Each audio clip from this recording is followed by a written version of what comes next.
If you love it and you think you have what it takes, go for it.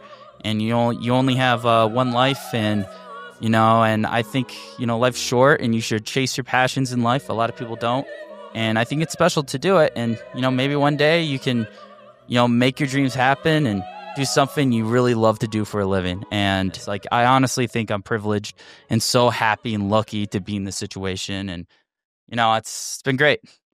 Okay, like and subscribe.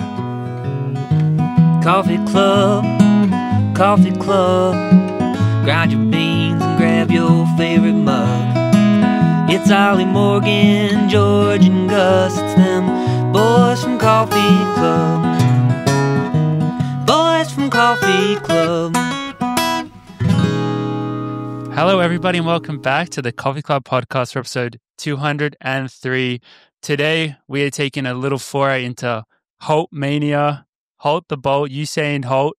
The man, the myth, the legend. We've talked about him so many times on this podcast. He's an absolute fan favorite, and now he's here in the studio with us. We're so lucky to have him. Eric Holt, how you doing, man? I'm doing great. This is my first time ever being in Colorado, and I didn't really know that much about Colorado, and it's it's very beautiful, really clean. I mean, it's a really cool spot. That's a good adjective, clean. We like clean, right, Ollie? Yeah. We'll take clean. We'll take clean any day of the week. It's better than dirty, I guess, right? Yeah. Where were you coming from? Just to contrast it. So New York. So in New York, yeah. you go on a run, and unfortunately, everyone litters, and maybe not as You got to bring that Colorado mentality back to New York. Do you live? You guys don't probably live right in the city, do you? No, yeah. So you have to pretty much make a lot of money to live in the city. A small studio, for instance, probably costs $3,000-4,000 a month. Sheesh. So you don't want to live in the city. So I actually live in Connecticut, so a little outside the city. Connecticut's nice. The state of Connecticut. Yeah. Connecticut's nice. See somewhere else. Well, I mean, 3,000-4,000 for a studio, that's pretty much Boulder as well, right, Morgan? Well, I don't live in Boulder. I guess. So I live in the Connecticut of Colorado. I live in a place called Gun Barrel. Oh, wow. Same thing. How American is that name? Yeah. When I tell people back in Australia that I live... See, I'm just used to it by now. Yeah. But when I tell people in Australia that I live in a town called Gun Barrel, they're like, yeah, that's America. Yeah, when I told my brother, he was like, of course you do. Yeah. So we're going to have so much fun stuff to talk about today. We're going to go all through the lore of the man, Eric Holt, and his whole history, his whole journey, which has been an absolutely amazing journey. So we're very excited to get the insight. Before we do get into that, we do have a couple of very special bean shout-outs. First off, this one was given to me by a man named Pierce from the University of Wisconsin cross-country team. And this is super special. It comes in a Collectivo bag, which is a very popular roastery in the Wisconsin area. But it's not actually Collectivo coffee because he roasted it himself. So I haven't tasted it yet, but we'll have to taste it and we'll have to give him a review, a thorough review. Yeah. So does he say what type of roast it is? This is a medium to dark roast from a Guatemala washed bean. The tasting notes are malty, nutty, chocolate, and wine. So he knows what he's doing, I guess. So I'm very excited to try that one. And this other bag is a cool story behind it. The roaster is, I think, Water Avenue. It's this collab between Coffee Company and the Rose City Track Club. So that's in Portland. This was given to me by Kendall, who works for On, and her husband, Brant, who works for a different company whose name I won't say. But they run for Rose City Track Club, which is, I guess, one of the big track clubs in Portland. And between, they did a collab blend with one of the local roasteries, Water Avenue Coffee. So this is very special. The type of stuff that we would love to be doing. We love these stories, and we're very excited to try this one. It's actually called Speedwork. So, yeah, really, really on brand for us. So, very excited to try this one as well. So, thank you guys very much for the beans. But I guess we may as well just jump right into it. So, let's go all the way back to kind of the early days of getting into running. You did end up going to, I can never say the name right, Binghamton? Yeah, Binghamton, yeah. Binghamton. Yeah. Maybe for the listeners, you gotta... It took me 3 years to learn how to say it too, so... Thank you. It's a tough word. Thank you. So where exactly is that? It is Western New York. So it's kind of near Syracuse, Ithaca, where Cornell is. Near Rochester. Okay. But so that's where you went to college. But even before that in high school, you had some like real good performances already, and then you just ended up deciding to go there. But were you always kind of into running, or were you doing other sports and stuff? What did it look like in high school? Yeah. So, sports were pretty big in my family. My dad would always like brag about sports back in the day, and I came from more of an American family. So my dad wanted me to be like a football player, basketball player, baseball. And, those are the three sports like I was expected to play. But the Holy Trinity. Yeah. So like it was always like awkward going to like family gatherings because all my cousins, they were all like a little bigger, more muscular. I was like the small guy. And so I think what happened was it all started in 8th grade. And basically what happened was I didn't make the 8th grade basketball team, which I thought was more maybe nepotism, like the Classic. coach knew some athletes. But I basically was doing nothing all day. And one of my sisters was on the track team. So I joined. And within a couple months, I broke 5 minutes in the mile in 8th grade, 14 years old. And like my coach in high school was like, oh, wow, that's actually like really incredible. And I was like, oh, okay, maybe I'll do this for a couple more years, break 4, and then do like another sport or something. And so that just started, the journey. And then from there, I decided to do cross country my freshman year and just slowly get better and better. Mm-hmm. And so you're doing this in the East Coast is a real different vibe. And yeah, I mean, I imagine there was a lot of talent that you raced against like throughout high school, right? Yeah, I mean, one of the most talented runners I had was one of my teammates. He ended up getting a full ride at Oklahoma State, and he was like an unbelievable talent. So all throughout high school, like he was more or less the golden boy. He was 2 years younger than me, and I was like, like the good runner, but not the great runner. And so for me, it's funny. Like when I go back to Carmel, people always get me confused with this other runner because we're like the only 2 great runners from Carmel High School. So people would be like, oh, they'll tell an embarrassing story about me. And I'm like, that's the other kid, not me. But, yeah. But you did end up getting to do like New Balance. Well, we have Tom Wang, manager Tom, who I know that you've met. Also, well, he's from New Jersey, but lives in New York now. He sent in the results from I think it must be the 2 mile at New Balance, and it's won by a name that we're very familiar with, Mr. Ed Cheserick. Yeah. But there's a lot of like second place is Sean McGordy. There's a lot of big names in here, and one of them is Joe Klecker. Oh wow! What was Klecker? So Klecker came 13th in this race, and Eric was 6th. So you were like right up there, like yeah. And I don't know if this was was this your last year of high school? It was either my junior or senior year, I think. Probably was my senior year, I'm guessing. I got a lot better my senior year. I also, like, when I was in high school, I had no idea how recruiting worked. No one, like, briefed me or anything. So, like, I didn't, like, reach out to any schools. And also, like, at the time, I was a little clueless about running. I remember, I think it was my junior year, I found out who Hikam El Garouge was. So I was kind of, like, very green to the sport, for sure. And so I think, at the time, like, I was kind of going off of like who was giving me the biggest scholarship. And Binghamton at the time had some good runners, Jesse Garn, Eric Van Egan. And so I decided to, go there. And I also think, like I said, I had a great teammate in high school who pushed me. And, for me, I'm like, if I'm going to run and get stigmatized as, not a great athlete, because, in my family, I feel like a lot of Americans look at it in endurance sports as like not like, alpha, not like, alpha enough. Yeah. It's like, I feel like I came from a family, if you're not like 200 pounds, like benching 315, you're kind of like a sissy, Is that what they say? Yeah. So like, I felt like I'm like, if I'm going to do running, I got to be good at it. I got to make this count, Mm-hmm. like I got to go all in. I got to like, go to the D1 level and go as far as I can. And, I don't want to like waste this opportunity. So I feel like I loved competition. Winning was like super like contagious.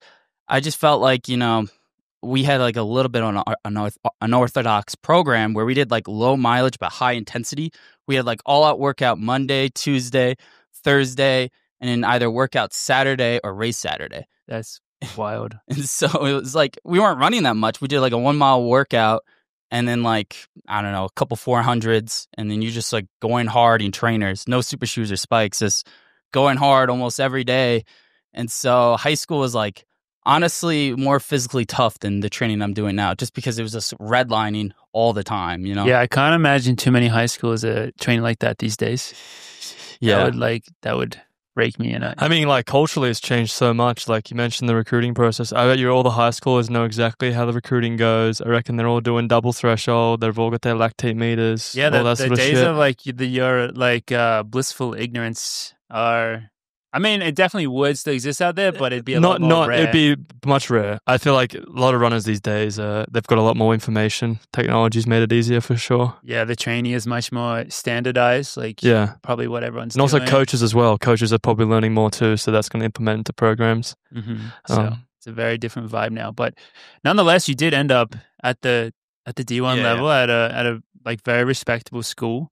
So you go over to, like you said before, that when you got into running, you were like, oh, maybe do this for 2 years, break 4, and then ride off into the sunset. By the time you turn up on campus, how has that attitude changed? Yeah, I mean, you know, Binghamton definitely was a type of program. You know, they produced runners like Emily Mackay, who's one of the best. And I think it was an interesting program because when I got there, I felt like the intensity was like lowered by like 10 notches. And so, you know, people tried, but I felt like I got to, you know, college and, you know, some of my teammates, not all, were like, you know, more into like drinking and socializing. And so it was like more or less school, partying, and then running. And so I felt like the intensity went down. And I felt like also like training was completely different. You know, I was used to do very low mileage, but incredible high intensity, where now I'm doing like, for the first time ever, tempos, longer runs. And I'm like, what is all this? Like 10-mile runs every day? Like, I'm not used to this, you know? So it was like, honestly, a completely different sport. And, you know, in high school, my coach, he was like a drill sergeant. He would like scream at me, you know, curse at me. He was always like very intense. And then I come to like a program, which honestly, it wasn't bad, but there was no intensity. And I felt like, you know, not everyone on the team was trying to, you know, necessarily be the best runner they could be. You know, they were just there to just, you know, just like compete and run, but they weren't trying to necessarily make NCAAs. And the whole intention of a program like Binghamton is always conferences first. So the goal for me was to win as many American East titles rather than try to like qualify for NCAAs.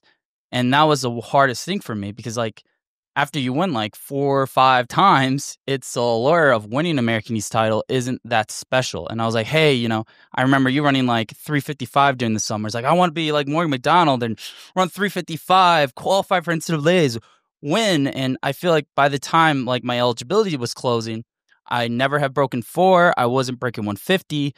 And so people kind of looked at me as, hey, if he was going to run those times, he would have ran them by now. You know, now he's too old. And so I got treated like kind of like an old man in a way. And so my eligibility ended. I finished college, and it was tough on me because I put so much of my identity into the sport. And, you know, like I wanted to be the best runner I could be so bad. And I'm like, oh man, like I didn't do nothing. And it was the year after college was really tough because then I got like a real job, working 9 to 5, and I was like, dude, this sucks, bro. Like, I'm not making much money. I'm working 9 to 5, getting out of shape. And I always felt like, well, meh, I guess I wasn't that talented. I guess I didn't have what it took to be a pro. How hard were you training during that time still? I mean, honestly, I trained way harder in high school than I did in college. But the year after college, when you were working full time, what did your running look like during that time? So it's funny. So basically, I took like 6-8 months off. And then I decided to train myself. And basically what I would do is I worked at this place. It was called 4 Winds. It was a mental psych ward. And we would work 13-hour shifts.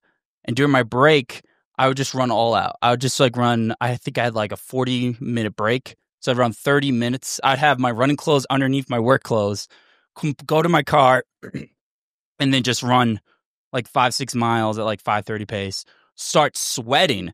And then like I would go back to work and they would like throw me like a towel and like, what is going on? And I didn't want to tell them I ran for some reason. And I was like, oh, I just stress or whatnot. I just made up like a dumb lie. So they all thought like I was probably like, doing coke or something. Like, every break he disappears and he comes back super hot and sweaty. Hot. But yeah, I just like I trained kind of So like that was your life, like 5 days a week. You were doing something like that. Yeah, like I didn't do any like tempos or stuff. Like I would just run intense runs during my breaks, and then I would do one workout every single week. I only did one workout. What day would the workout be on the weekend? Yeah, usually a day off, and then I'd run 3 by 4 by 4, and my goal was try to break 60 on every rep. And I usually did it like at 10 o'clock at night when like I was like the track was more or less more open. And funny enough, I did it only once where I did. The workout, again, was 3 sets of 4 by 4, 1 minute rest, 5 minutes in between sets. And one time I averaged 59s with standing starts. And 5 days later, I ran 3:58. So I was like, oh, I did it. I finally broke 4. Like, completely training like an idiot. Yeah, I was going to say, so even though the training sounds unorthodox, crazy, very, very difficult, I mean, you improved. Yeah. So it like worked for you. Yeah, it was funny. I actually improved in every single event training like that. I PR'd in the 3K, 1K, 800, mile, 15. And like, to be fair, I didn't run like crazy quick, but I improved in everything just because I just felt like I trained at a high level. And did you have was your specific goal, I want to break 4 in the mile? Was that what it looked like for you? Oh, absolutely. Yeah. So like when I first broke 5, I was like, all right, I'll think by the sophomore year, I'll break 4, finally, do that. And then I'll do football and, maybe try to be like a D1 football player. And my dad was like, you can only play football when you're over 200 pounds and, you're like lifting heavy weights. So, wow. So yeah. I can't imagine you ever played football. No, I never did. But yeah, my dad, it's always funny because my dad was like, I remember he was saying, we would always get in the dumbest arguments. Because like my dad's like, I bet you Cole Hawker can bench 315. And I'm like, Dad, he can't. He's like, yeah, he can. He's like, all those guys can because they want it more than you. And I'm like, that doesn't correlate. Or another good story was after, like randomly, my dad's like, hey, let's go to the track on Saturday and run a mile and then take 5-minute rest. And then until you do it and you break 4. Like my dad thought that was the only way to train. Like just keep on running a mile until you break 4 This is like a very football or a different type of sport mindset being trying to apply to running. Yeah. And it does not work. Yeah, I tried telling them. He's like, why do you run recovery runs? Why are you doing this? You're wasting your time. Just go to a track and then try to break 340. Man, you gotta give this guy like a basic like running training for beginners book or something. Just go on like do like the camps, like how like people go on like European training camps, like summer camps. Yeah, make just him make try him to train go like that and like watch all the athletes do it. Because in St. Moritz, they're all there, or like if you go like down to Arizona or something, and you just see what they do. He would be shocked to see Cole Hawker's not benching 315 pounds. And he's doing easy runs. And he's actually doing like stuff on the boost, and he's cycling, and he's doing different, he's doing stuff just to turn the legs over. Yeah, 100%. Yeah. That's crazy. So we're already at the point where you've run 358 doing this very unorthodox training. And then what's next for you? Do you start looking at, is this when you started looking at Empire, or is there still time in between that? No, there's still time. So this was in 2019. And then like I was kind of training, but I lost a lot of motivation. Oh, also just for context, so out of college, your PB was 402.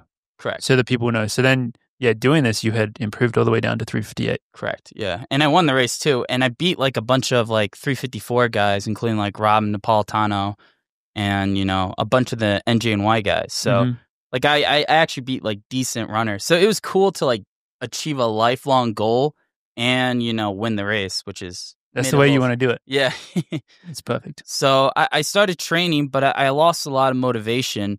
And honestly, like saved my career and got me to this point was COVID.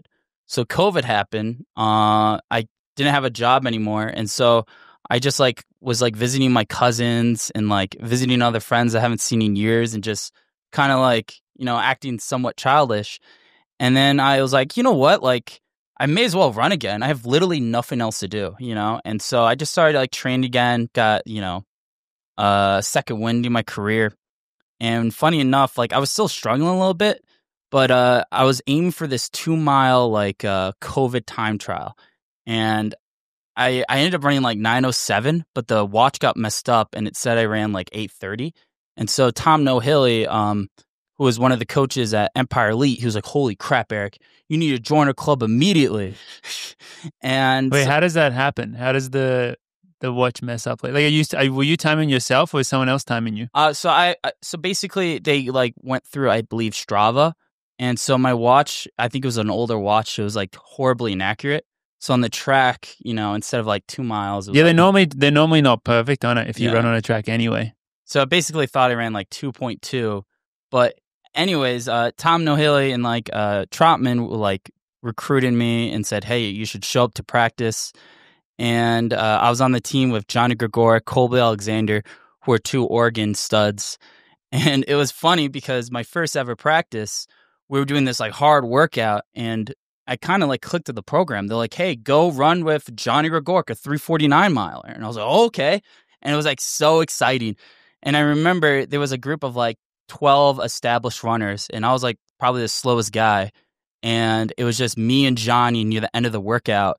And I remember on the last rep, there was like a picnic table, and I was supposed to, I guess, go on the right side, but I went on the left side, and I ended up colliding with Johnny.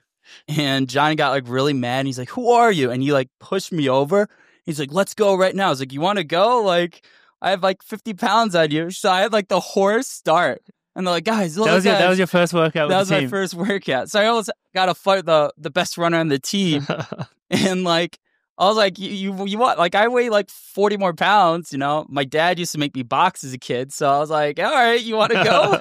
I don't know. And then we ended up being good friends, but it was a bit of a turbulent start. And it was funny because it was like the greatest running moment in my life. I was like, wow, first time ever.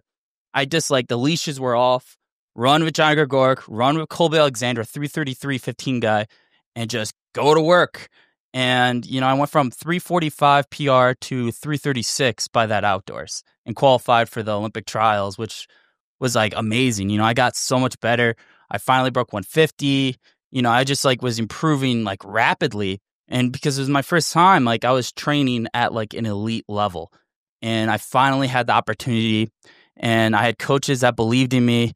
And it was just like special. It was like a rush. So in a way it's like cool because I feel like the reason I have such longevity is because, I started doing elite training, in like 2021, 2020. So it kind of took the long road to get to what maybe some other people had already been doing for like quite a lot longer. But then by the time that you got there, you were so ready to take advantage of it. And it sounds like you weren't taking it for granted. You were so excited to be there with this team and to be a part of it. And I guess the results showed that. Yeah, no, it was awesome. I mean, it was so fun. And, I got to finally race against good runners. And like I ended up running 3:36 in the race that Josh Kerr ran 3:31, which at the time was the American soil record. And I remember in that race, I like just stuck with him. I was right behind Josh Kerr. I would think I went out in like 152. And I remember I hit like the biggest wall, and I was like, "Oh no, I didn't make the trials." I probably ran like 3:42 because I didn't realize runners were going to run that fast. I didn't know at the time Josh Kerr was that good. And like, I would remember like being depressed and like, "Eric, you ran 3:36." And that was a race that Joe Klecker ran 3:37. So yeah, I was going to say, I think probably for us, Ollie, like that's probably, and probably for a lot of people, that's the time when people started paying attention and being like, who is this guy? Yeah. I think that's probably when we would have first seen you race. Yeah. And then a couple of like from then on, it was the races, Dr. Sanders, Milrose, like a lot of those races started to come through. And like in the sport, it's consistency that gets you to those other races. So when you had that opportunity, it's nice that it's not like, even though like obviously it's a stepping stone for the trials for you, but it's also a stepping stone of like, this might get you into other races, other opportunities to run fast and to run with some really good guys. So yeah, because at that point you're mixing it up with a lot of other good US guys, and I think everyone could see your enthusiasm. And people when someone comes out of like people running those times, you've normally seen them in high school, you've seen them in college, you've seen like this kind of more normal trajectory, I guess. So for you, it was a bit more, who is this guy?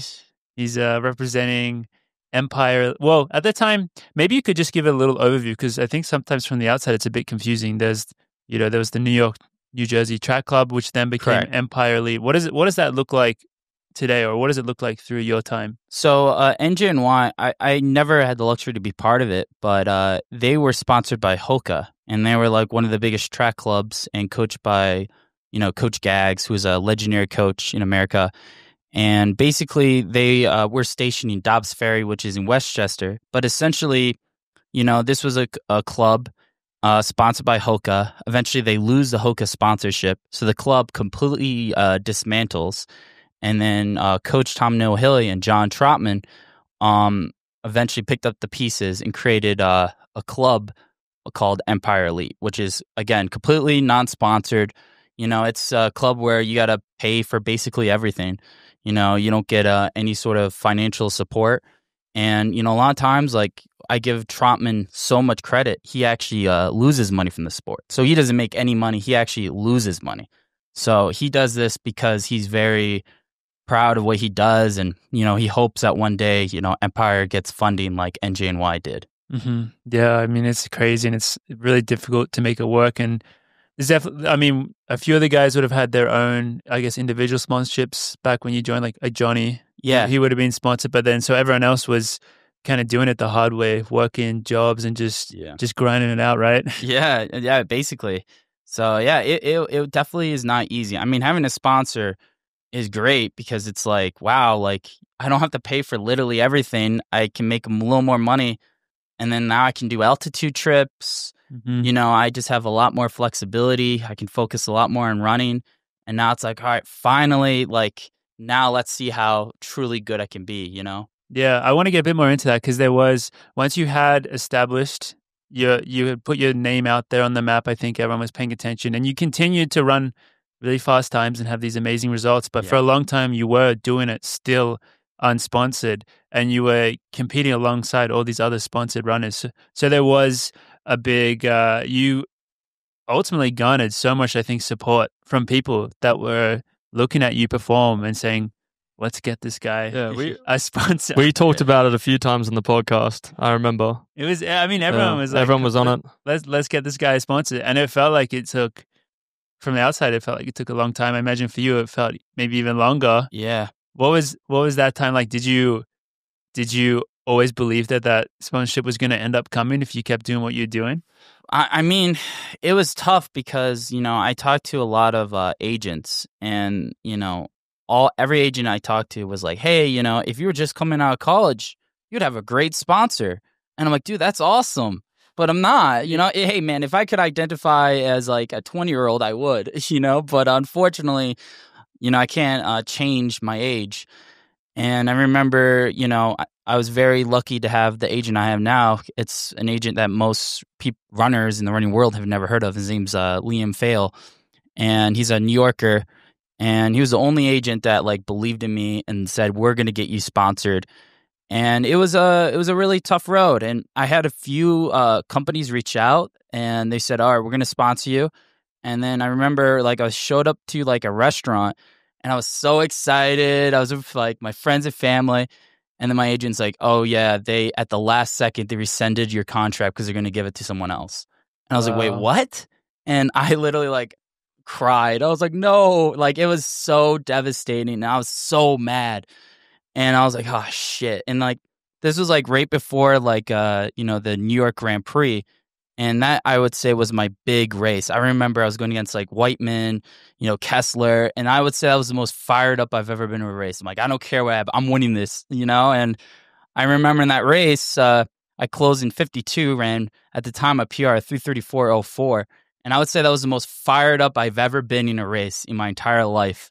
Because I was so angry and upset because like, it's imagine someone giving something you worked your whole life for, and at the last second, and you thought it was 100% guaranteed, and then they just take it away. Like on the day of, you were supposed to like sign a contract. And That's so brutal. that was really hard. But luckily after that race, I did a crazy interview, I guess, and I had like a You ton are of you are attention. you are well known for your post race interviews as well. Yeah. You said some very entertaining things in them. yeah. It's really funny because I have like I said, a childhood friend, and he was just like, "Hey, make sure you get to the coffee club on time. Don't talk about sort of things. You're gonna do great." Yeah, well, maybe we'll get into some of those things later. We'll see where this goes. I remember that race in New York because that was like, that was some real next level stuff, and it's funny to hear that it was fueled by a lot of emotions and a lot of anger. I feel like more in the early days of the pod, Ollie, that was kind of a joke for you, being fueled by running anger. on angst and anger. Yeah. Well, I mean, it works sometimes. Sometimes it wears you out. It's a real kind of up and down strategy. You can't use it all the time. I don't think. I think it's not sustainable in a career, but it's sustainable in certain points in the career when you need it. And I think for Eric is that how you feel as well? Yeah, absolutely. It's like when you need it, I'll use it. But you can't use it every race, otherwise you're just gonna be a puddle on the ground. You're gonna be just. Yeah. No, I would say my best workouts a lot of time. I remember back in the day. I had a teammate say something about being an unk washed. And I'm like, all right, I'll show you right now, They're saying unk at practice? Yeah. I mean, I feel like sometimes it's like, it is what it is. Like, I would go to a meets and I would get ready. And I remember at BU, all the college kids were saying, hey, unk. And I was like, oh my God. Where did that come from? The unk? I think there's a runner. His name was I think Aaron Brown or something. He made a viral video calling me old or something and homeless, which wasn't necessarily true, but whatever. That's messed up, dude. And then adding a few years to my life, I was a lot older, but it is what it is. I mean, at the end of the day, any publicity is good publicity. That's what they say. That's what they say. So it kind of helped. And, I mean, immediately after the New York Grand Prix, I went viral for my interview. What did you say exactly in that interview? Oh, man, I think I was just very emotional. And, I just said at the time I was living with my parents, this is not what I wanted. And, I've been training my whole life to be a pro. I remember that added so much fuel to the get this man sponsored. Because I think what fueled the emotion the emotion was, getting this thing that you've been working your whole life and it's stripped out at the last second. I mean, that would killed me, And then at that moment, I was just fired up. I'm like, I have to win New York Grand Prix. And, that ended up being my big race. I lost, I think, to Whiteman by 0.01.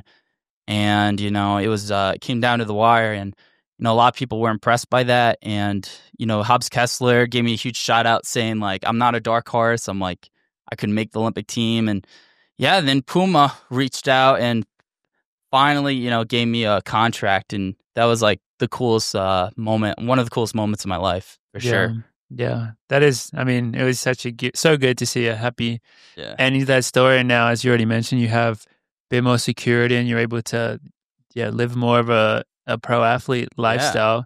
Yeah. Is it, but even since that, there's still been ups and downs. I mean, this sport, we all know, always has these ups and downs, but in general now is being a sponsored runner. Does it feel like you're kind of more living the dream? Yeah, I mean, I think what happened was my first year, I think I overdid way too much. I would just try to max lift, max speed a lot. I ended up pulling my hamstring pretty bad. And then I had a few other injuries. And I think for me, I was just trying to almost go too hard. I'm like, all right, I got to go all out. And I feel like this was a very big learning year where it's all right, listen, you don't have to kill yourself every single day. You can take it easy, trust your talent.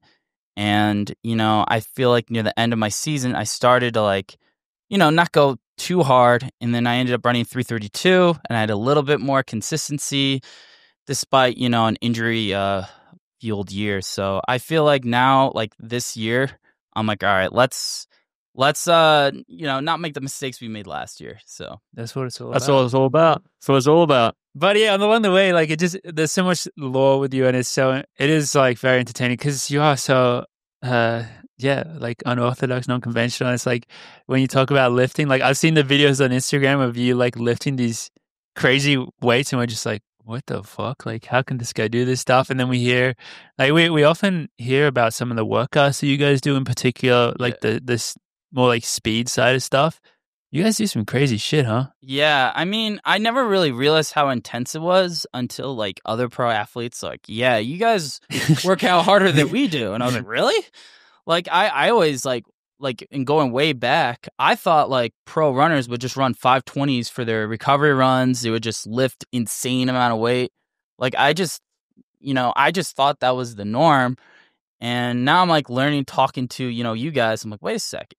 These guys aren't doing necessarily that, So, for me, it's just like, all right, calm down, just relax, trust your talent. You don't need to, go all out every single day, but like keep that for the races, And so, I feel kind of weird because like, I'm older than like a lot of runners, but I still feel more green and a little newer to the sport.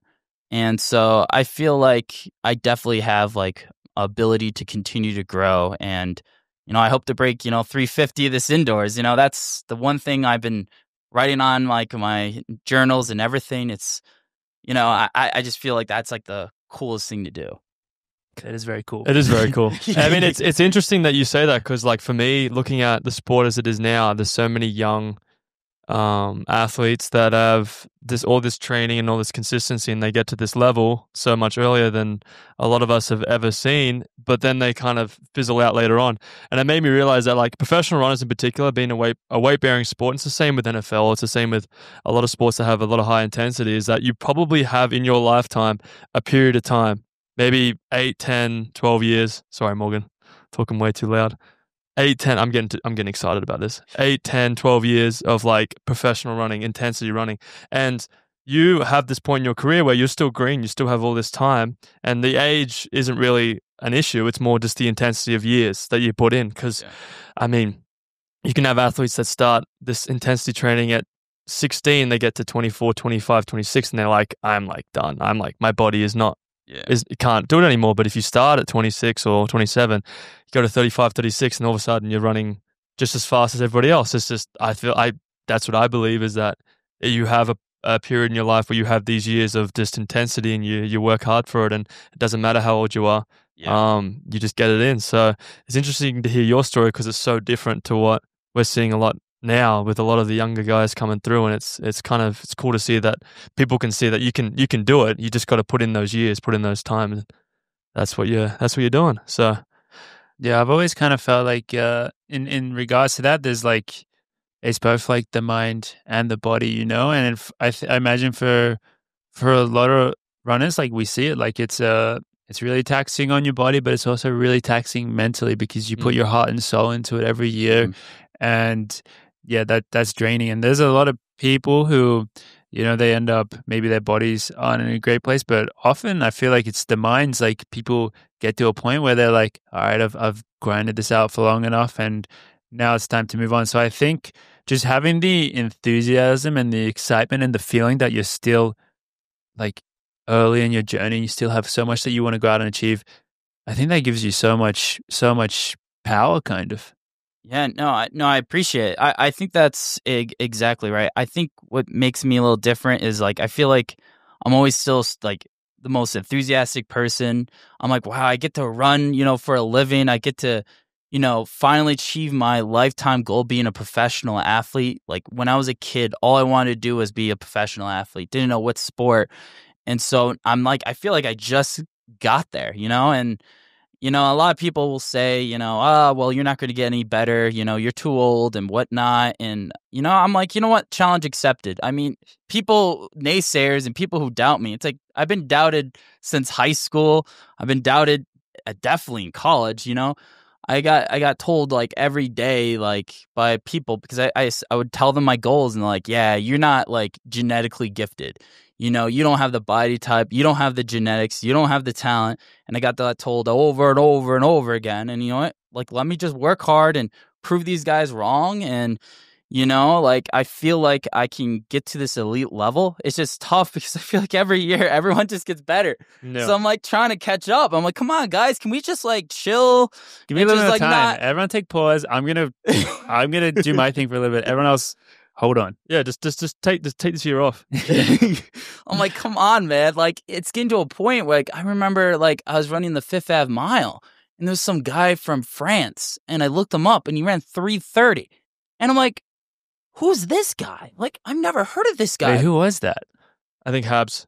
No. Was it not Habs? Oh, no, it might have been the other guy. There's like two French. France had like all these runners pop off this year, Yeah. and most of them were young people. This is this year. Yeah, he didn't run any fast times except a 3:30, and I just never seen this guy before. And I'm It is like, a weird he might have world we live been in. like one of those guys that ran like 3:30 in the other races, like in Houston or something. Or I think maybe I can't remember his name. Yeah, but- no, it's Paris. Oh, it might have the been that Paris Paris Diamond race. League. Like all these French guys just Well, absolutely. that's because popped up. Habs ran 3:27, and then the rest. It was of a them good race to do it. That was the really race to run fast. I mean, But it is crazy. Like It it is a is, wild yeah. world that we live in. But I always think that you're gonna have on that end of the spectrum, it's just gonna continue to. I mean, I guess it'll eventually have to level off. But for now, we're in a period where it's gonna get crazy and crazier, and you're gonna have these guys like it did kind of level off near the end of the year, though.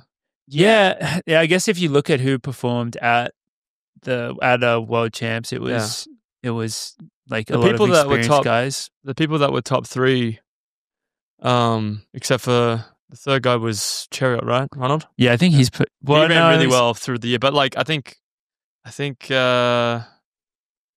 yeah, because Whiteman and Naders, they both didn't break 3:30 this year. I don't think they Really? broke 3:50 because Naders won Oslo in 3:48, and then Whiteman ran 3:47. So they've run really good miles, but you know, it definitely like. I think I'm not saying it will pamper out this year, but it'll be like consistency.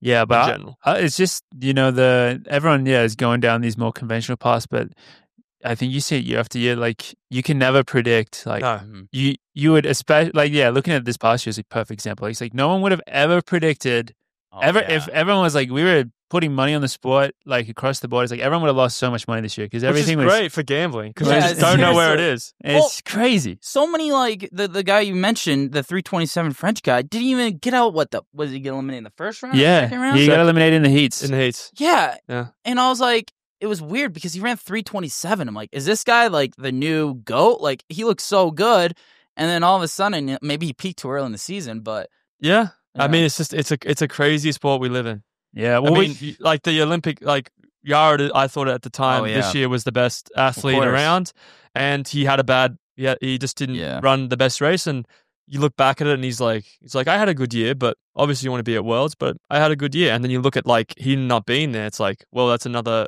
there's a lot, and there's a Another lot of open door. cases like that. Yeah. look at Jakob. He like obviously got hurt, but this Yeah. indoors, I was like, when he ran 3:45 after Yared broke the record, I was like, oh my god, yeah, like, like, how's that this was a guy crazy not race. holy going like across crap, everything? he's gonna break the mile outdoor world record, no problem. Mhm. Like Yeah. Jesus, That was and a then, crazy race. And then, like, of course, like, you know, he gets hurt, and it's just like this sport, like, that's what gives me a little bit of hope. I'm like, well, maybe, you know, I can get a little bit better.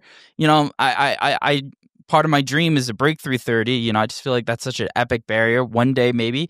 And, you know, maybe if I, you know, make USAs or make worlds, maybe, who knows? Who knows what happens? Who Like, knows? Totally. A lot of those races though now, like it could be the race to do it. I feel like with that, when you get to that kind of that how fast that is, you have to be in that race.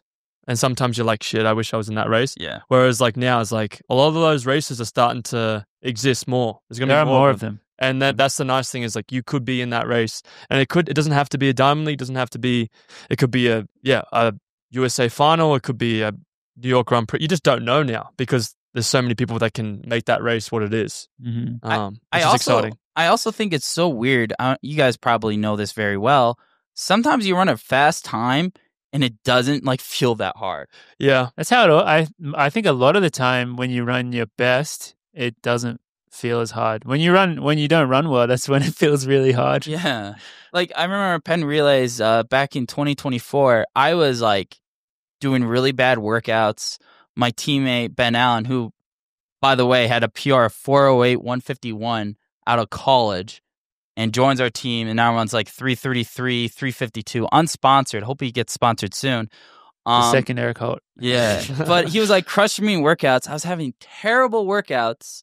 And I remember I was with you and Yeri Nagoose, and I was like, all right, I'll just stick with them and see what happens. And I remember I finished, I was like coming on your shoulders a little bit. And I remember I was like, that was probably 357, 356. And it was 351.4. And I remember being so mad. I was like, oh man, I feel like I didn't push myself as hard as I could have. And I was like, dang, dude, that's so weird. Like, some of my best races felt so didn't feel that hard. That race was weird too, because I felt the same, because I remember Jared going like, I'll push it through so we can go 350. And I was coming off my pelvis injury, so I was like a little bit like, okay, maybe this will be hard, And then we get to I think Jared takes the lead, and then with a lap to go, he just started to die, and I'm like, oh, I gotta go. And then I went, and then I remember I hit the rail. I'm like, oh crap, kind of freaking out. And then Jared took the lead again, and then there was the three of us coming through, and it was 351. I'm like, damn, like it was a little windy, like it was a bit of a disgruntled race, but it was a really good run, particularly at Penn, because I feel like Penn isn't all it has hard its to run moments. faster. It has its moments for sure. Definitely has its moments, Penn, but it's not necessarily always a quick track. So that was a cool race. I remember that. But 351 now, like is that's still really good. That's never not going to be really good. Like I think that's the same thing with like, obviously now everyone's trying to run sub 330, but 332, 333 is good, because you run that well and comfortable. These days, even in a tactical race, you're going to be up there. You already said it before. Look at, let's say, Whiteman, who by the time you get to World Champs final, he's leading, and he ends up of such a close second. Yeah. Throughout the year, if you look at all his times, he was. What was the winning running, time for Worlds? I think 334. I can't remember. It was a tactical race. It was more tactical, but I just mean like for him, it's like he hadn't. It's not like he had broken 330 this year. He had been doing these. He had a few like low 330 performances, and everyone knows how good he is. But I'll give it to Josh too, because Josh did get injured in that race, but you just don't know how those things go. It's so up in the air. And also like Cole got DQ'd. Like there's just so many random shit happen. Like it's the way the sport works. But so you just got to keep trying. Just keep at it. If you keep consistent and you keep the attitude, and the probabilities will land in your court. I am a believer of that, because unfortunately, the sport is tough with the injuries and the setbacks and stuff. But if you just keep at it, probability-wise, you'll get that opportunity. So 100%. Yeah. So you're out here now in Colorado doing a bit of training. I mean, you're here obviously to visit your friend, I think, primarily. Not like some super serious altitude camp. I don't know. But looking ahead to next year, you already mentioned that you have goals for indoors, but being an off year, do you have any different plans or goals for it, or you're just going back in and saying like, let's try win everything, let's get a USA's and see what we can do? Yeah, I definitely think altitude has been a key.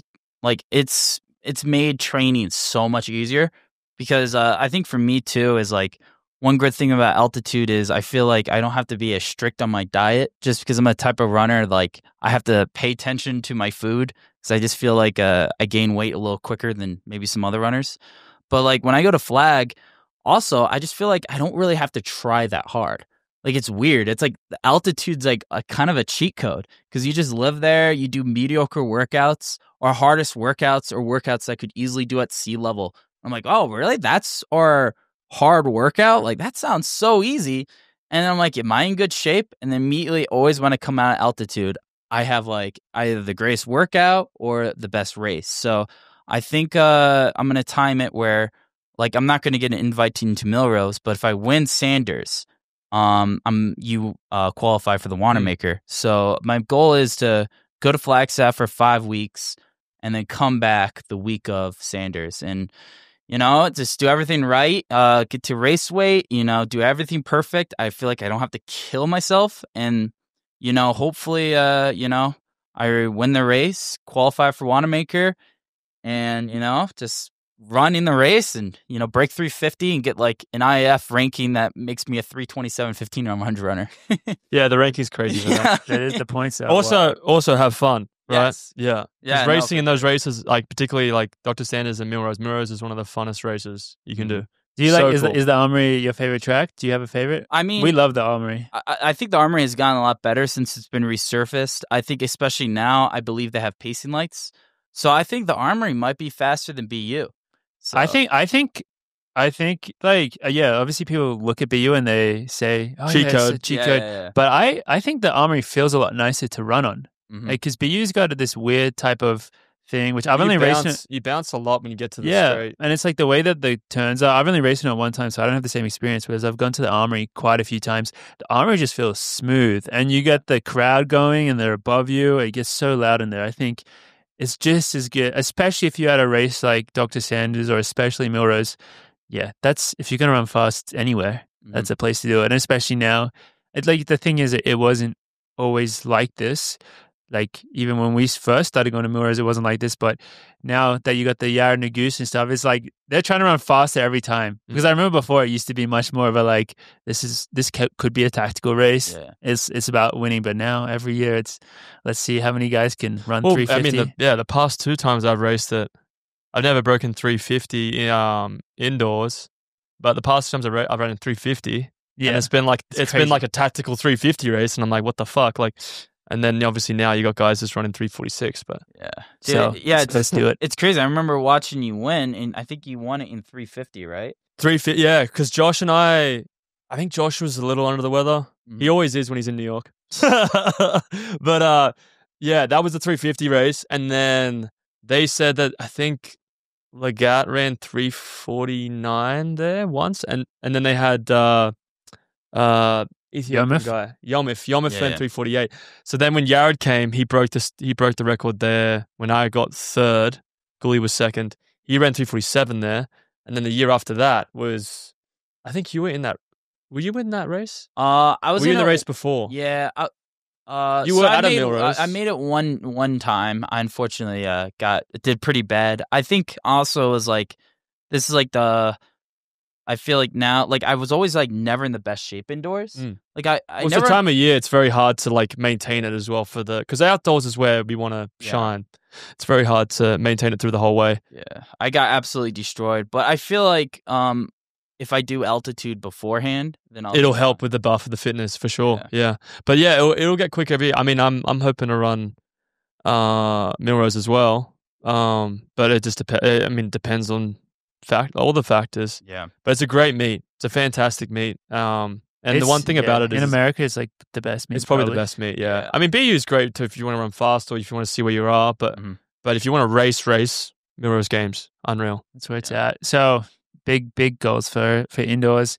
Do you know where you'll be targeting for outdoors, or we'll see when we get there? So I've never raced in Europe. So You've never raced in Europe? No. So I'm trying to set up like maybe like I'm still like going through the logistics, but I think we were planning on maybe like an altitude camp in maybe Switzerland, and then racing in Europe for like 3 or 4 weeks or whatever. That's the way to do it. You'll man. love it. It's the funnest thing. If you love the lifestyle of professional athlete, St. Moritz is like literally the Buddhist temple of that, because literally all you do is you train in a beautiful place, you eat and you sleep. But I would save my pennies because it is a little expensive. Yeah, no, I know. I'm gonna save. But if you go with people and you split everything, it's honestly great. It's amazing, really and then you can go with a few boys or few of your teammates. It's really good because you can save good money when you travel with people. And it is beautiful there. I think the training is great. Key event is amazing. Go down there, rip some fast reps. It'll be, and then unreal. like traveling and racing through Europe is like the funnest thing you can do in this sport. Yeah. So I think you would actually absolutely thrive off doing that. So that'll be exciting to see. I think that's the pinnacle of like, when you talk about being a professional runner, like that's the pinnacle, racing and traveling in Europe, because like I think with the European circuit, like the history there, it's really good. In the US, it's great, but I feel like that you can just go to different countries, see different stadiums, and it's a lot easier to jump around. So that'll be really fun. Yeah. No, yeah, and I feel like it's just like a good learning experience, because like I feel like, I was like maybe a little bit sheltered. I didn't know that much outside of America in terms of like culture and like how people act. I just look at like the American way as like, like the only way of life almost. So like I did go to Europe last year, and I was just like, wow, it's so different, like it's very different, just for a vacation. And, also just talking to so many people in the sport, learning about, like what Australia is like or New Zealand. And I don't know. It's just, I find it so interesting because like the first time I ever left the country was for a track meet. So I've actually, so I think it was for like NICAC when I went to, the Bahamas. And then, so it's just like, track is my outlet to like, see like like America, the rest of the world. And so I'm Exact same very for us. grateful. Yeah, It's amazing. that's what we use it for. It's so amazing, and it's like one of the parts that we're the most grateful for. So definitely getting to take advantage of it is always really special. Mm-hmm. So that's gonna be very cool to see, especially next year, where it's a different year. It's crazy to me that you haven't all these years that you haven't been able to go over yet. But I guess there's been a lot of good races in the US that you're very consistently, like if there's a good race in the US, it's like Eric Holt will probably he'll be turning up there and doing his thing. Changing gears just a little bit, we have some fun special celebrity guest questions that we'll get to in a second. But before that, we don't know if this is in the realm of the stuff that your friend told you not to talk about, but so you have this genius rich girlfriend that's come up in some interviews and stuff. She's genius as well. Yeah. I mean, she was from a culture where she wasn't allowed to ever, get worse than an A, so she never had like a B. Oh, I wouldn't survive in that culture.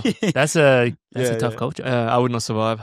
So, yeah, I mean, I think watching a post-race I think I was watching one before from the BU where you and Craig Ingles were chatting it up, and you guys were just going off on these tangents, and I don't know who it was behind the camera, maybe Melly, who's like, you guys know, like, I'm interviewing you right now. You guys are just having this amazing chat. Yeah. But there's no filter when you get in the post-race interview, huh? Yeah, I guess, I never necessarily been, media trained. Never did many interviews in my life. And, I was from, like, a family, to be honest, like, no one in my family, my sisters, my parents, especially my dad, has literally no filter whatsoever. Like, my dad would tell you his political views. Mm-hmm. He'd, like, semi-insult you without trying to insult you. Like, he can be, like, anyone who meets him, like, you're like, oh, my God. Like, so. I know the type. They're out there. So, yeah, I mean, I'm trying. Now, you've been very professional today, I would say. Oh, 100%. But, I mean, we're definitely not the first interview you've done. So, you've progressed, like, as naturally, like, I mean, episode 0, Morgan. Yeah. You could talk about episode 0. We've also progressed. We've also progressed. This is 203, so it's taken us a little time as well, and we're still having. Well, I'm still having hiccups, but we do. But that, I mean, it's one of the things that makes you so endearing as well, because most post-race interviews are pretty boring. Yeah, and you're very real and very expressive, and I think people like to see that, because a lot of interviews, if they go the same way, they all blend together.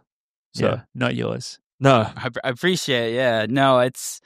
Yeah, I don't know. I guess this is just the way I've always been, I don't know, maybe I was brought up, but yeah, I don't know. But we love it. So never change, please. I guess the media, as you do them more, like, you get better and better, and you find your kind of niche, your vibe, but you've got a great vibe right now. So just keep it going. But onto our celebrity guest questions. I'll fire the first one up. What's up, Coffee Club boys? Just chiming in here after my workout with a question for Eric Holt. I saw recently you posted a video or a story on Instagram alluding to maybe doing high rocks. And I'm curious, I know nothing about high rocks, but it seems like you've got the endurance, the speed, the strength. Would you ever give high rocks a try? And who could beat you at high rocks? It seems like you would kind of be a juggernaut. So curious for your thoughts. Yeah. So thank you, Joe. So my agent came up with the idea for High Rocks. It stands for a hybrid rock star, and Eric Holt. Yeah. So I didn't know anything about it, and there was one in Boston, and I was going to see the Puma facilities for the first time in America, which was, by the way, really cool. I got to see shoes prototypes from many years from now, and they're like, "Hey, you should do this High Rocks." And so what it is you run a 1K. And then you do a lift. So the lifts are like, you have to push a 440-pound sled, which, by the way, was on like terrible surface when I competed. And then you have to pull a sled that's like, I don't know, like 400 pounds. And then it's like, I mean, in between each one, you run a 1K. And then I'm trying to remember all the events. but they're like So there's a bunch of just different strength events with 1K runs in between them. Yeah, correct. There's 8 of them. And so I didn't really train for it. And I was like not really running. I was taking some time off. And I remember when I showed up, I did the pro division, which, by the way, the weights are like 40% heavier than the open division. Oh, boy. And I did like a sled push and pull at my own gym, but the surface was like kind of like slippery. And so when I got to the competition, I like was trying out some events for the first time. And I was like, oh, crap. Like I barely could push the sled. And so I got out, I think in like 2:40 for the first K. And I was like, It's very fast. Beyond world record pace. And the first event actually was a ski urge, which is like simulates cross country skiing. I did that easily, still on world record pace. And then I go to like the sled push. And I actually, with adrenaline, was able to do it. But oh boy, it like crushed my body. It was so much heavier than I could ever imagine. I had my friend there, and you couldn't even push it like 3 feet, and you have to push it 50 meters. And I mean, I want to throw up afterwards. It was completely anaerobic. And then I ran a 1K, and then I got to the sled pull. And basically, I never did it before, and I didn't know how to do it. And I guess there's like a lot of technique. Yeah, that you would think make sense. pulling a sled would be easy, but I was like, I don't know how to do this. And like, I was there for like 2 minutes and barely like pulled it. And then my other competitors caught up, and then I was like, I don't want to really hurt myself. And plus, I got like 6 more events, and I haven't been running or training that much. So I ended up just like dropping out. But I was like, you know what? Like, I feel like if I really trained for this, I tried all the events on the right surface, I feel like I could, potentially win the world championship and break a record for it. Well, But- it seems like a very popular thing, but it does seem like, if you actually just did a little bit of training for the specific events, you would be very hard to. I mean, those guys must be so strong, I guess. Yeah. That's the big difference, is they're working on that side of it. Yeah, I think that would be like very much the hard part of it. Well, it was funny. Like when I showed up, it was like the opposite of like usually I show up to a track race. I'm usually the biggest guy. And then when I went to High Rocks, I was the smallest guy. Yeah. It was like a weird dynamic. And, I learned, I was like, oh, crap. Like, I probably should have trained for this. But it was also like at a time where it was like right after Fifth Ave. I wanted to take like 1 to 2 weeks off. Totally. Not be an athlete for at least a little part of the year, So I obviously didn't take, I didn't really train at all for it. But I felt like, if I really like took it seriously, trained for it for like 3 to 4 months and just did High Rocks, I could do well. But honestly, I wouldn't really take it that seriously until like after like I retire from this sport. I feel like it's a thing you could do a lot later in life, because honestly, you only have to run like probably like 3:20 for the Ks to be on like world record pace. Well, I think you would, if there was a pro running specific High Rocks, I think you would definitely take that. Oh one yeah, down. 100%. I can't see us getting that sled very far. It was so much harder than I realized. I was like, for some reason, like, I don't know, like when I trained for it, I moved it like butter. And this one, it was like unbelievable. It took every bit of my strength to push it. Crazy. I can't imagine that. Well, we have our second and final celebrity guest question coming in. Hey, Eric, Sam Harris here. You are one who steps on the basketball court from time to time. My question to you, I've seen the video of you dunking. My question to you is, if you had to put together a starting 5 for your track and field group, so if you want to say 8 and 1,500 meters, that's great, or just 15, that's fine, to compete against other track and field groups, who would you choose and why? And in a round-robin tournament, who do you think would win? Oh, so you're saying like what track clubs would be the best, Well, I think you get to put together if you just had a starting 5 out of all the 800, 1,500 meter guys in the world, Mm-hmm. who would be on your lineup? Oh, man. I think we'll start there. Dang, that's a tough one. I feel like... It's a tough one because our sport is not coordination. Yeah, And you don't know. I think you just don't gotta know. Like, I think you just gotta go. I think you gotta go all in on who's like the athlete, like the athletic beast that would be able to translate across to basketball.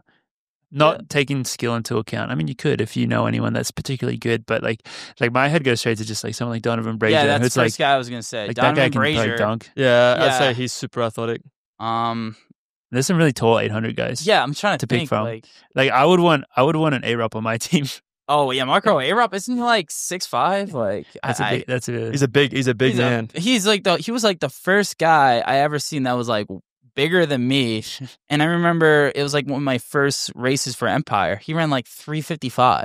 Yeah. And he's now very running good. like 335 in Grand Slam. you know, those the track, what Grand Slam. Grand track. Slam, yeah. But yeah, Shout out. definitely A-Rob, probably Donovan Brazier. We're gonna get some 1500 meter guys on. Well, Are yeah. we, Well, You're you're putting your- pretty good. You're tall.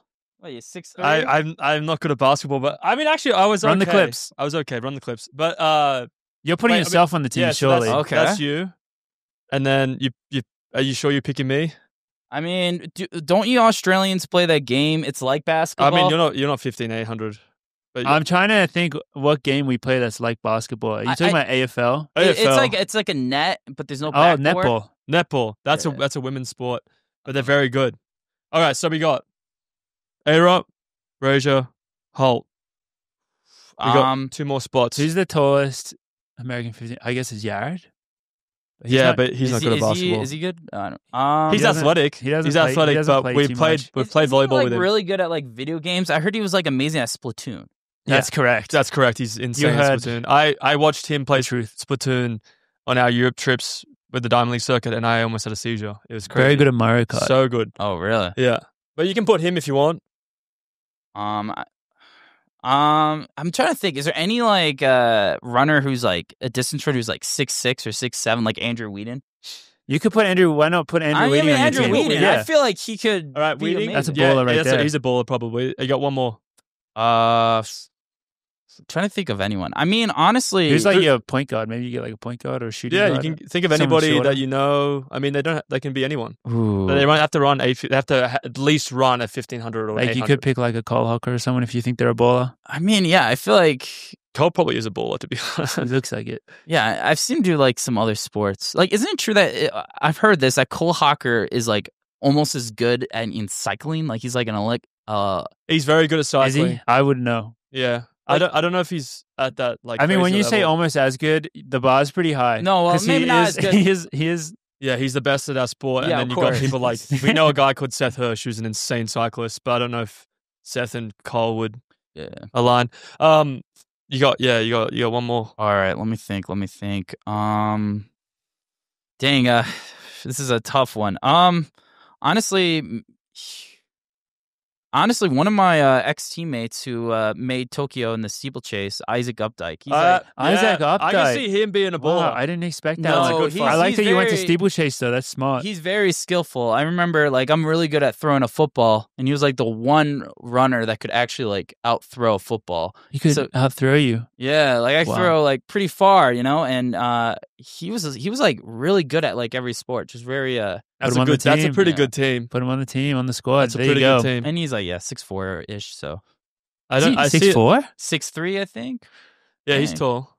Yeah. Jeez. I can't think. I don't know. I can't think of any other squad that could beat that team. That's the elite. That's the all-star Particularly team when right you've got there. A-Rob and Brazier, and you got Holt. I mean, obviously, I think the American team / Canadian is taking down the rest of the world. I think Yeah, I agree with goes that. without saying. I know it's just tough because sometimes like you see student runners and like I forgot like Jared Naguse, he's like 6'2". He's tall. I Yeah. thought he was like 5'8" for some reason until like I met him and I was like, wait, he's Our actually- team is quite tall. We Yeah. have, I think, our shortest person on our team is Dathan. That's Dathan's true. pretty short. yeah. The rest of us are all around 6 foot or 6'2". So yeah, make a good basketball squad, I guess. except compared we to need other runners. coordination. Compared to other runners, I guess. Yeah. But yeah, I think that's a good answer. I like that answer. Thank you, I Sam. like that answer.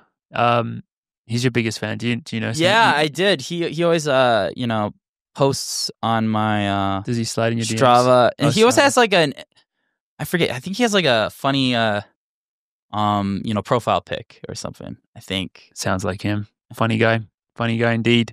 But is there any other things that you would like to talk about today before we kind of sign off? Any messages you would like to leave to the the fans out there? Yeah, absolutely. One thing I always talk about is, especially with Empire Elite, one thing I want is hopefully one day my coach John Trotman in Empire Elite to get sponsored. So, my team and my coach doesn't lose money. He actually, if not, makes a little bit of money. And, that's like a dream we're chasing. So, shout out to Empire Elite. I also want to shout out some of my teammates. Guys like Ben Allen, who, only ran 408 in college, 151, turned out to be, now runs 333, 146. And, everyone else on my team that has been grinding, and they all have the same, goal as me, is to be sponsored. They're doing everything they can to get there. So shout out to everyone on Empire, Will Cumberson, and, just everyone else on that team. So I don't want to label, but they know who they are. So I hope, and anyone else who's listening, just if you love this, if you have the passion for this, and, you don't have to necessarily be like these guys, be an NCAA champion. You can, if you love it and you think you have what it takes, go for it. And you only have one life, and and I think life's short, and you should chase your passions in life. A lot of people don't, and I think it's special to do it. And maybe one day you can make your dreams happen and do something you really love to do for a living. And that's what I want to say. And again, I loved watching you guys in Wisconsin, but yeah, dude, it's been special to have me here. It's been awesome, and I'm so privileged to be in this. I honestly think I'm privileged and so happy and lucky to be in this situation, and it's been great. Well, thank you so much. Well, we are all privileged, and that's probably the best sign off we've had in a very long time. Not getting any better than that. I don't want to be a guy like this guy that puts things together, but Tracksmith and Empire Elite seem like a fit. Isn't Tracksmith from East Boston? Coast? Yeah. I mean, actually, funny enough, Trotman reached out, so hopefully Tracksmith sponsors Empire, and even just giving if they're doing flights or if they're doing this gear, it just seems like a fit. Empire seems like what Tracksmith promotes in advertising. It seems like it'd be a fit. The way that people just push themselves, pursue, their own individual greatness. It's I don't know. That makes sense to me. Yeah. But we're cheering for you guys. I mean, we've always been cheering for you guys, but there's so many pro runners and pro teams out there. But have guys like you doing it and going for it is something that's so admirable, and it's really easy to get behind. So we'll always be cheering for you and the rest of the team. And thank you so much for coming on today. We've really enjoyed having you here. Good for the sport, baby. I appreciate it. And thank you for Andrew Sweeney for taking me and hosting me. Shout out. Great friend. Also another supporter. Well, on that note, I think we'll say thank you guys so much for listening. This has been episode 203 of the Coffee Club podcast, and we look forward to seeing you guys all again next week. See ya. This is an Australian cookie? It's an Australian cookie. That's exactly what it is. Oh, wow. Don't you guys eat Wait, do we? I don't know if there's any left in there. That's a good question, but they could be off as well. Eric, I don't know if you can say Oh my god, I think there's one left. I don't know if you can say you guys. Oh. I'm kidding. Right. Oh, wow. This is Taste cool. test. You gotta rate it out of 10. It's been sitting there for a while, so. I like it. Yeah, it's interesting. Tim Tam. Tim Tam. Don't you guys eat something in a jar that everyone finds gross? Vegemite. Vegemite. That's. Do you guys have Vegemite? Vegemite.